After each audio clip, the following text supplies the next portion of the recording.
Welcome, my friends, to Inside the Minds of Authors.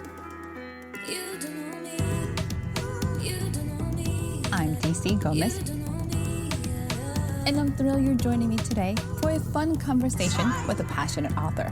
We're kicking off the program, like it's our tradition, with a short reading from the feature book.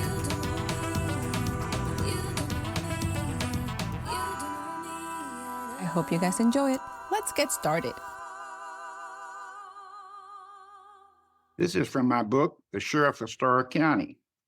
My name is David Bowles, David A. Bowles, and I've written a series, and this is the fifth book in that series. Will Smith rode into the Davis Landing alone. The journey up the Rio Grande River from Fort Brown had taken most of the day. While Will led his horse and burro to the water trough, a skinny teenage boy cautiously approached. The boy saw a silver star and a pair of revolvers hanging from Will's waist. "Senor, are you the Los Diablos Tejano I wait for?" "If you mean Texas Ranger, I'm them." "Why did you ask?" Will yanked the cinch of his horse's saddle, agitated by the boy's remarks. It was something he had endured many times during the war with Mexico. "I've been sent to help you get settled here in Davis Landing. I hear much about the Los Diablos Tejanos from Senor Davis and the newspaper. I prefer to be called a Texas Ranger rather than a devil from Texas." Will was aware the Mexican press had branded the Texas Rangers Los Diablos Tejanos, a title the Rangers earned for some brutal action in the war with Mexico. Most Rangers were Anglos born in the United States who only recently came to Texas. Tejano meant a person who was in Texas long before the Anglos came. "I meant no respect, senor. I meant it in a good way. Please forgive me," the boy said. "Who is this Senor Davis?" Will asked, waiting to hear what the boy would say. It was a letter from Davis to the United States Senator Sam Houston that brought Will to Davis Landing. "Senor Davis owns all the land around here on both sides of the Rio Bravo, as far as you can see. That is why it's called Davis Landing. Senor Davis is also my uncle by marriage to my mother's sister. If you live on this side of the border, you best learn to call it the Rio Grande." Will pointed towards the river. "I look forward to meeting your Uncle Davis. Would you show me where the soldiers keep their horses?" "I take you, senor. What is your name?" "My name is William. Friends and family call me Will. What's yours?" "Domingo de la Garza is my name, Senor Will. I will take you to the stables, and the soldiers have brought for you, if you wish. I can be your stable boy, feeding and brushing your animals twice a day except for Sunday. I go to church and serve as altar boy on Sunday. I also can clean and polish your boots and belt." Will looked at the weather-beaten boots. "I would like that, Domingo. How much?" "For you, only $1 silver, the U.S. Lady Liberty per week." "That's $4 a month, Domingo. Why a Lady Liberty?" "Our family has much paper money that is worthless. My uncle says silver will never be worthless." Domingo smiled as he opened the large stable door. "Will, I put your horse in a stall with windows on both sides. Keep him cool. The burros go in the corral."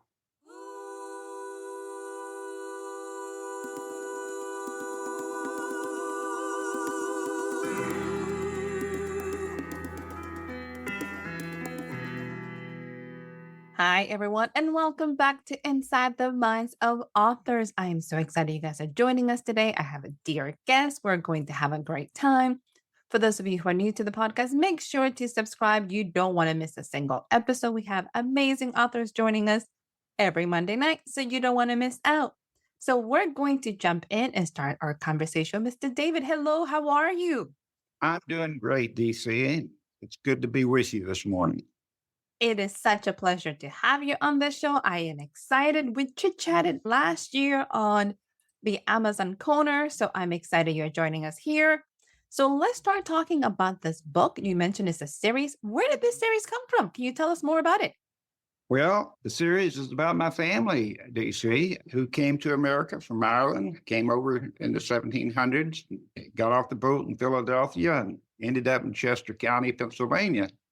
And it seems like they always started moving west. When they left Chester County, Pennsylvania, they moved west to what is now Greensboro, North Carolina. At that time, it was just Rowan County, North Carolina, because Greensboro didn't exist at that time.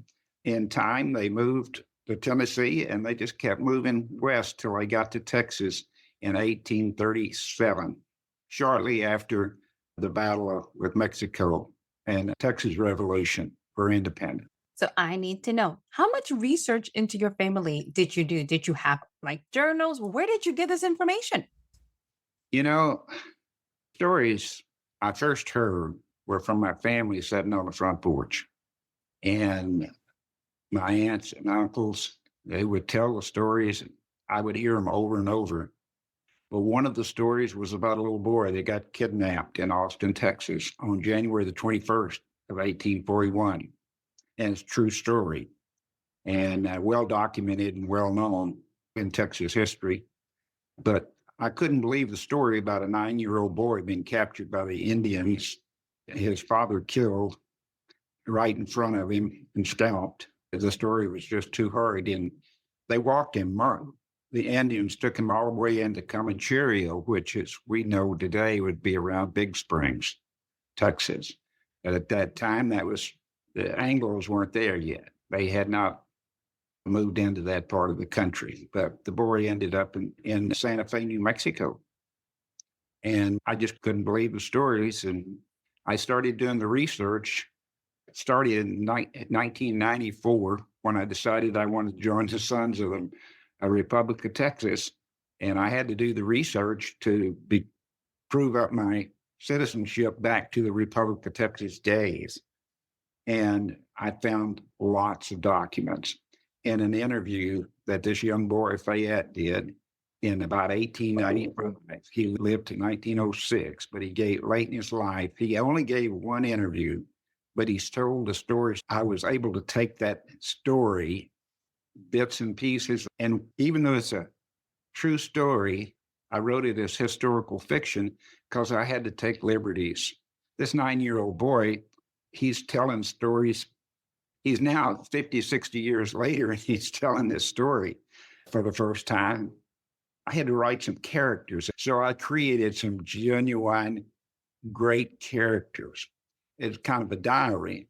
And that leads into the next book, The Sherriff of Starr County, because his uncle, a Texas Ranger, went to find him. And when I found out about his uncle, who went off alone, who refused to let the sheriff send his posse or anybody with him, he didn't want to get in the war. He just wanted his nephew back. What Will Smith did, that's his real name, was William Witherspoon Smith. In history, you can look that up. That's his real name. And he went off alone and ended up, he fortunately found some friendly Indians, Tonkawa Indians, who were his guide and went with him and helped him get into Santa Fe, New Mexico. He eventually got the boy back. You're not the first person to ever ask me how many years of research, but I have about 40 years. You can't see, but I've got filing cabinets and each one of these ancestors, and I still find stuff. And it was only a year or so ago that a friend of mine who has read everything that Sam Houston ever wrote, he found a letter in a book. And he says, I read your book, and it's just what Sam Houston said, except the date's different. He said the boy got killed on the 22nd, not the 21st. And I couldn't figure that out, but I got a copy of the letter. It's in a book, Sam Houston's love letters to his wife. He wrote a letter every day to his wife. Margaret Lee was her name. And in that beautiful letter, he turned it over and made a postscript. And of course, he mailed the letter on the 22nd. That thing happened on the 21st, and he was telling me about the horrible thing that happened. Little Fayette's captured and his daddy killed. He told the story very well, except he was off one day. And what it was is that he wrote a letter, and then people came to the house to tell him what happened the next day. And so he just made a postscript. When you open the letter, it says one date, and then one day later, I keep getting information that people tell me, oh, do you know about this? I just keep adding to these files, and I don't know what I'm going to do with them. When I'm gone, I don't know what I'm going to do with all this. That was my next question is you have all this research, we have 40 years of information. How long is this series going to be? Are you just going to keep creating these stories or you're looking like, okay, this series is done. Let me move on to something else? The story will go on as long as I'm here. And I don't think I could ever get to the very, very end of the story because So it's ongoing. is this series is still from one protagonist point of view? Or does it have many? How does it work? Tell us a little more. Well, my cast of characters are the next generation of the family. Now, Will did not have any family. And he had a tough time in his love life. Things didn't go well with his love life, but some of the other family did. And one of them was my great grandmother, Eleonora, who was the first child born in Austin, Texas. It was her little cousin that was captured. And it passes down into Eleanor's. The story I just finished and is in the process of being edited right now is about a grandmother, Eleanor Van Cleve's family, in which is the next generation from Will. And the generations keep going on. So I just have bukus of stories. When I get a little closer to my family, it's going to get a little touchy. They don't like all the family that's dead is not a problem to write about. How are you going to handle when it comes to your generation? Is your family very ready for you to start putting this in print? I doubt very seriously I can, because I'll tell you what, the next book is going to be about the opening up of California, 1850s. It's officially 1849, but during that period after and up to the Civil War. And my lifespan is just so long. So unless somebody else wants to take it on from there, I don't have anyone else in my family that's interested in writing or really too much into the research and the history. But I got it researched up until present day times on both sides of my family. You have a huge collection of information, which is awesome. You mentioned this as being historical fiction. I was going to ask, is it Western as well, or just historical fiction? Because You it's know, going through so many different parts. the title of this series is the Westward Sagas series, and it's actually a registered trademark. I've registered that Westward Sagas series, and it's a patented trademark. And I had no idea of thinking Westerns. The story starts in Philadelphia. That's not the West. But the next place they moved was west, and they kept moving west. And the Westward Sagas is named because the story keeps moving west. It's not that they're Westerns. And actually, the last two books were the first Westerns. The other three took place in Tennessee, Pennsylvania. Mr. David, as you've been writing these stories and researching, what advice were you given up and coming author? Well, you need to have passion for it and enjoy it. And you have to find your own voice, and everybody has one, and use it and have confidence in yourself that you can do it. That was the biggest problem I had for me starting. Didn't have the education for didn't journalism background or anything like that. I just kept writing these things, and I've written several hundred short stories and blogs on my website, and I'd like to tell people about that website. It's westwardsagas.com. And I also have an author site, David A. Bowles, author.com, which tells a little bit more about me. But these stories that I write, and I produce 2 or 3 every week, that go on to my website, and they're little short snippets. It's about history, not just Texas history, but history and how things happen and why they happen. You are very active in keeping your readers involved. You're also very active in giving information to the world, which I really appreciate and enjoy. So, listeners, you check out the website, check out all these little snippets and stories and anecdotes and history bits that you are going to love. Mr. David, really appreciate it. That's really, really fun. I need to know, do you have one book that has influenced you that you can say, this is the book that has really touched me? You know, I guess the first book, Springhouse, which was about the family and the involvement that they had in the American Revolution. And it's a true story. I tell you, finding these true stories, no one in my family knew these stories until I discovered them. But the family goes back to Greensboro, North Carolina, back when it was known as Guilford Courthouse. And they established a little town there around the courthouse of Guilford County. And just across the road from the Guilford Courthouse was my 4 great grandparents' home. And it was at that very spot when General Cornwallis came during the Southern campaign of the American Revolution, getting close to the end of the American Revolution. And that one of the largest battles ever fought was the Battle of Guilford Courthouse. It destroyed their home. They survived. The women and children survived by living in the Springhouse. And that's why the book is named Springhouse. And it's a true story. And Margaret Mitchell confronted General Cornwallis and got 39 members of her community of Guilford Courthouse released from prisoner as a prisoner of war. Of course, the British won that battle, but they sure lost a lot of men, and it was pretty well tore up the British Army.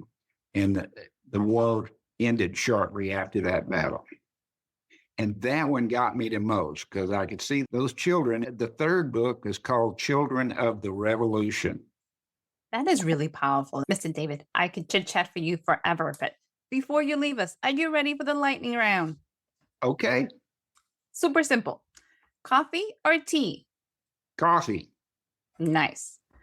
Indoors or outdoors? outdoors, Plays or movies? plays, Mystery or drama? drama, Okay. Here's a little different. If you had a warning label, what would it be? look out. I like it.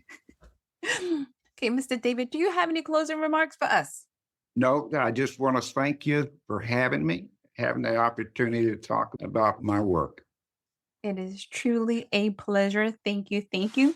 To our listeners, go ahead and check out Mr. David, check out the websites, enjoy his anecdotes and his information that he provides. Sign up as a newsletter. And remember that we'll be back next week with another fabulous author. See you guys. Bye.